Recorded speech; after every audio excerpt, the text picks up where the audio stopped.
So, hi friends, today my topic is rational numbers. It is the first chapter. ये पहला chapter है R S Agarwal का class 8 के book के पहला चैप्टर रैशनल नंबर्स। मैंने इसको वेस्ट बंगाल बुक के केसीनाग से कंपेयर किया था और वो आपको मिलेगा केसीनाग के पेज नंबर 12 में।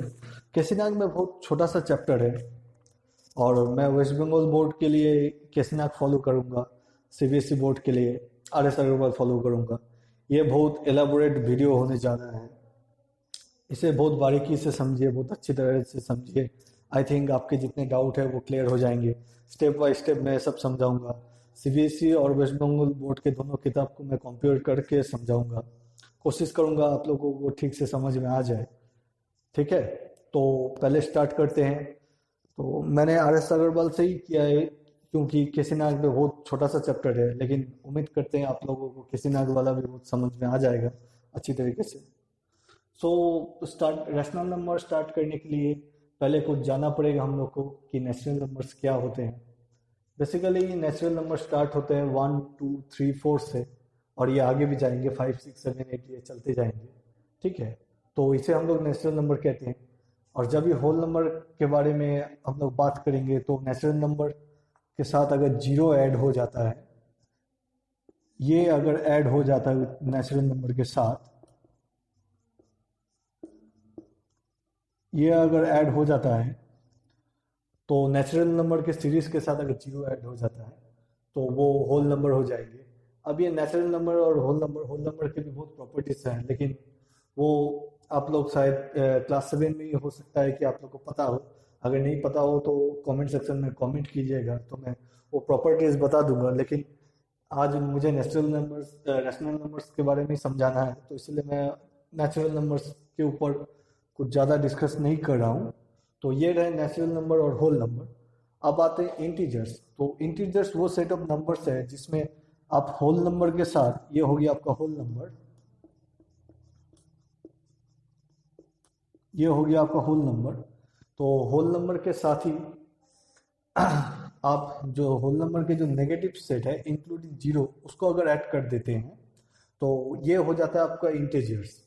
सो इंटीजर्स कुछ ही नहीं है, बस जो होल नंबर के सेट है उसके साथ आपको नेगेटिव नंबर भी लेना पड़ेगा। नेगेटिव नंबर्स भी आपको लेना पड़ेगा होल नंबर के साथ, तब जाके आपको इंटीजर्स मिलेगा। और होल नंबर्स पूरा पूरी पॉजिटिव सेट ऑफ नंबर्स है। इसमें आप नेगेटिव सेट ऑफ नंबर्स हम मतलब होल नंबर्स में नहीं लिया जाता है। इंटीजर्स में आप नेगेटिव नंबर्स आपको लेना पड़ेगा, whole number with negative number, तब जाके ये इंटीजर बनता है। इसके बाद आते हैं हम फ्रैक्शन में। तो फ्रैक्शन का फॉर्म है a by b form. Just like यहाँ पे एग्जांपल दिया हुआ है 3/4 2/3, ये हो गया आपका फ्रैक्शन का फॉर्म। सो फ्रैक्शन हम लोग आगे जब बात करेंगे तो रेशियो एंड प्रोपोर्शन जो टॉपिक है उसमें फ्रैक्शन और भी एलाबोरेटली और ग्रेजुअली अगला जो टॉपिक इसके बाद वाला जो टॉपिक आते रहेगा तो उसमें हम लोग फ्रैक्शन के बारे में और एलाबोरेटली बात करेंगे। फिलहाल फ्रैक्शन का फॉर्म हो गया आपका ए बाई बी। सो एग्जाम्पल में भी फ्रैक्शन का फॉर्म ये दिया हुआ है और इसमें A and B are whole numbers. That means जो होल नंबर है मतलब पॉजिटिव जो नंबर सब है including zero, A and B are whole numbers. तो जो पॉजिटिव सेट के जो होल नंबर्स है उससे ही ए और बी बनता है। यहाँ पे एग्जांपल है ए हो गया आपका 3, बी हो गया आपका 4, और एक एग्जांपल है 2, ए हो गया 2, बी हो गया 3। तो ये सब पॉजिटिव नंबर्स है, ये सब होल नंबर्स है, इससे आपका फ्रैक्शन बनता है। लेकिन यहाँ पे और एक पॉइंट टू भी नोट करना पड़ेगा, एक पॉइंट आपको नोट में रखना पड़ेगा कि बी कभी जीरो ना हो जाए। क्योंकि यहाँ पे देखिए अगर यहाँ पे बी अगर जीरो हो जाता है तो उसका डेफिनेशन अलग हो जाएगा।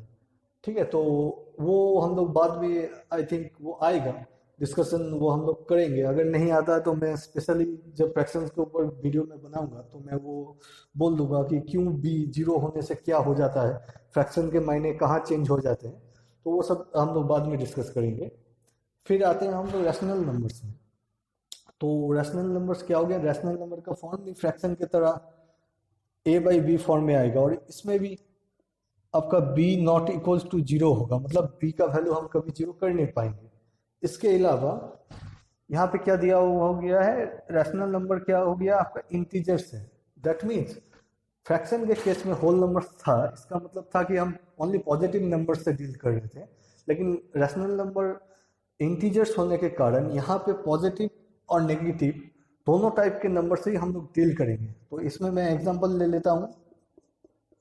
एग्जांपल आपका हो गया -3/4, या हो गया 3/-4, या आपका हो गया -2/3, या आपका हो गया 3/2/-3।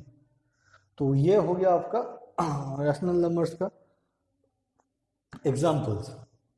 तो यहाँ पे बहुत बारीकी से समझने वाली बात है कि अगर आपको डिफरेंस दे दे, नेशनल नंबर होल नंबर के बीच क्या डिफरेंस है वो आपको पता चल गया, फिर इंटीजर्स के बारे में आपको पता चल गया, तो इन तीनों का डेफिनेशन मतलब डिफरेंस आपको आराम से इससे पता चल जाएगा। फिर और एक डिफरेंस है आपका फ्रैक्शन और रैशनल नंबर्स के बारे में, जो डिफरेंस है वो आपको ये टॉपिक्स आई थिंक मेरे ख्याल से क्लियर हो गई। ये बहुत बेसिक बात है, इसके ऊपर ही बाकी सब हम लोग आगे जब बढ़ेंगे तो ये सब बेसिक बात को समझने की और बहुत ज़रूरत है। Okay, I think it is clear now. इसके बाद आते हैं हम लोग लाइन रिप्रेजेंटेशन। जो भी नंबर्स हम लोग ले रहे हैं उसका लाइन रिप्रेजेंटेशन, मतलब वो एक स्ट्रेट लाइन को रिप्रेजेंट करता है। तो वो अगर पॉजिटिव नंबर्स हो या नेगेटिव नंबर्स हो या इंटीजर्स जो भी हो या फ्रैक्शन हो या आपका रैशनल नंबर हो, वो कैसे एक स्ट्रेट लाइन में रिप्रेजेंट करता है वो हम लोग देखेंगे। बेसिकली ये एक स्ट्रेट लाइन है, ठीक है। तो उसका सेंट्रल पॉइंट होता है, आपको हम लोग 0 पकड़ेंगे, ये पॉइंट आपका 0, ये हो गया एकदम सेंटर में। फिर जब हम पार्ट वाइज राइट साइड में जाएंगे तो फर्स्ट में आएगा 1, मतलब ये जो पार्ट है इसका लेंथ और ये जो पार्ट है इसका लेंथ सेम है, जैसे हम लोग स्केल में देखते हैं। तो ऐसे ही अगर पार्ट वाइज हम लोग जाते जाएंगे राइट साइड में तो ये नंबर भी बढ़ते जाएगा। ये पार्ट इक्वल्स टू है, दोनों इक्वल है, ये पार्ट के साथ ये पार्ट इक्वल है। तो ऐसे ही अगर हम राइट साइड में बढ़ते जाएंगे तो उसी तरह 0 के साथ ये भी नंबर भी बढ़ते जाएगा। एक ये जो डिवीजन वाला जो पॉइंट है उसको हम लोग 1 2 3 4 से डिनोट करेंगे। दैट मीन्स ये सब जो नंबर है ये आपका नंबर ही रिप्रेजेंट कर रहा है, लेकिन in line format, in line representation format.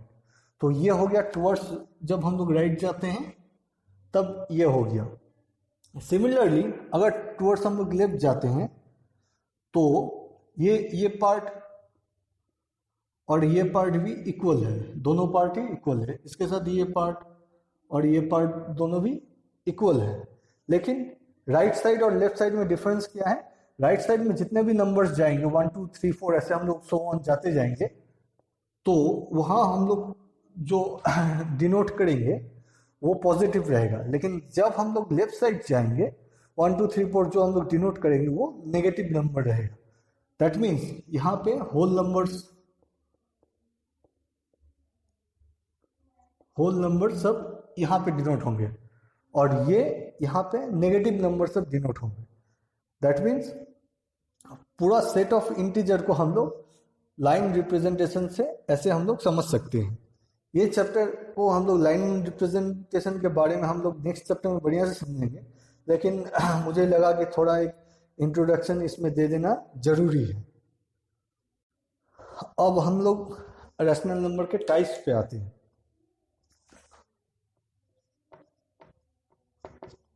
Positive and negative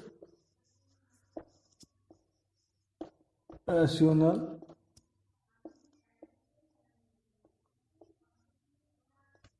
numbers.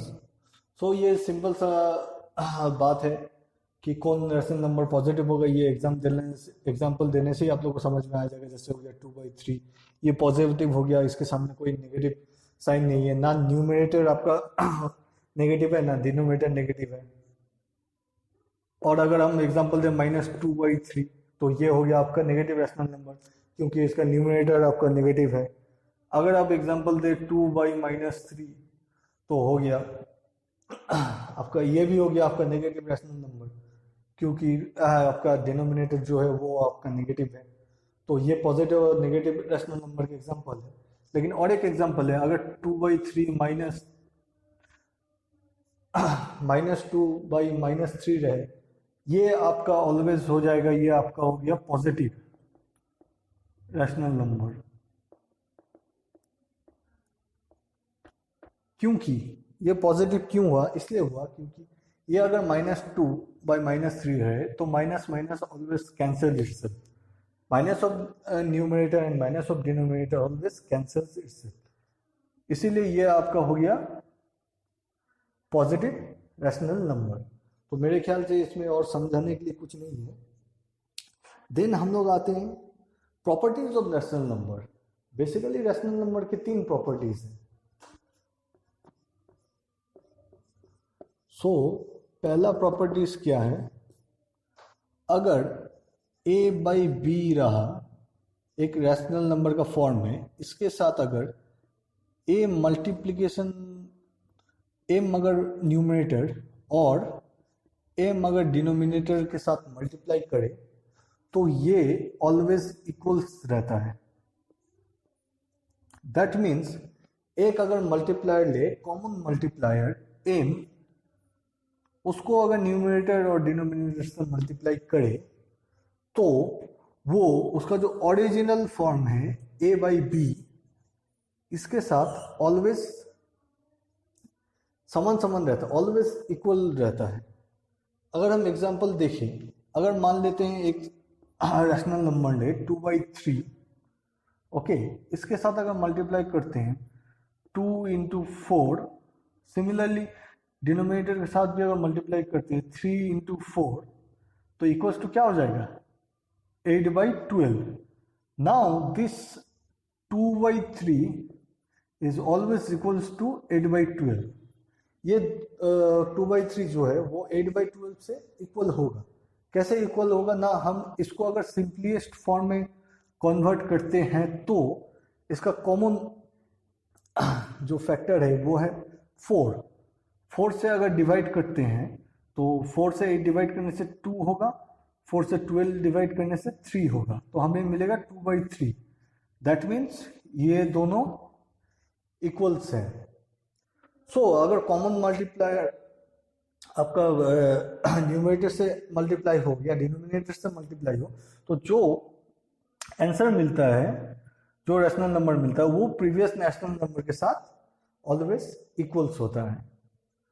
Okay, so this type of fraction, ये दोनों हम लोग रैशनल नंबर्स को कहते हैं इक्विवेलेंट रैशनल नंबर।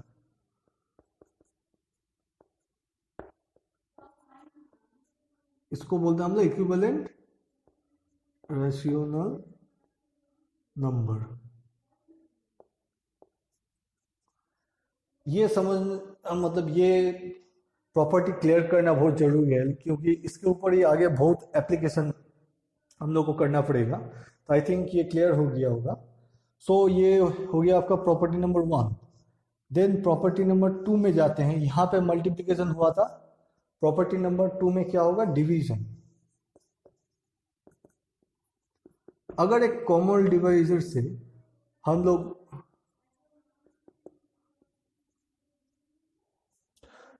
a/b का जो फॉर्म है, रैशनल नंबर का जो फॉर्म है, उसको डिवाइड करते हैं तो वो दोनों ऑलवेज इक्वल होता है। इसको भी हम लोग इजीली समझेंगे। अगर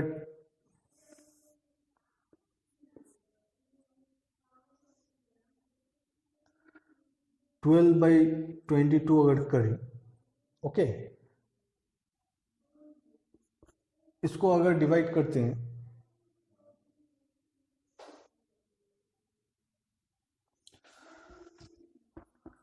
इसको अगर डिवाइड करते 2 से, तो जो हम लोग को रैशनल नंबर मिलेगा 6/11। तो ये 12/22 और 6/11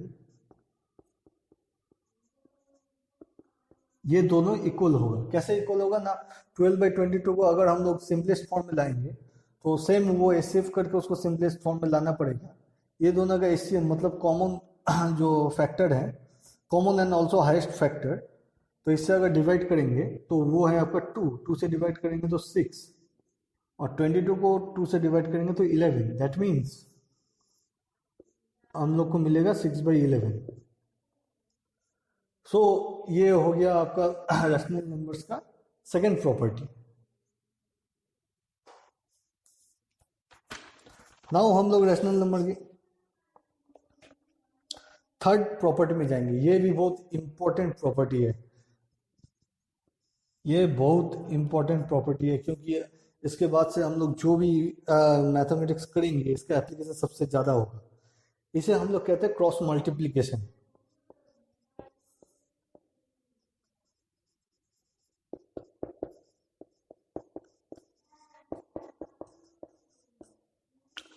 इसे हम लोग कहते हैं cross multiplication.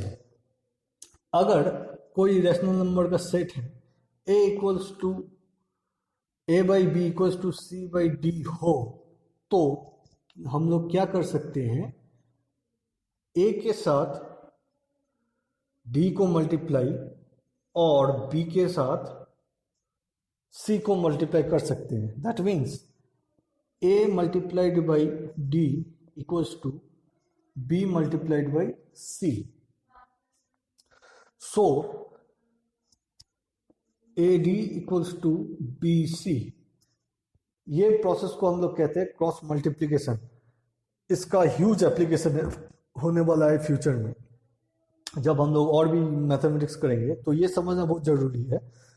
A/B equals to C/D रहे तो B के साथ C मल्टीप्लिकेशन और A के साथ D मल्टीप्लाई करके जो मिलेगा दोनों इक्वल्स हैं। So this is cross multiplication.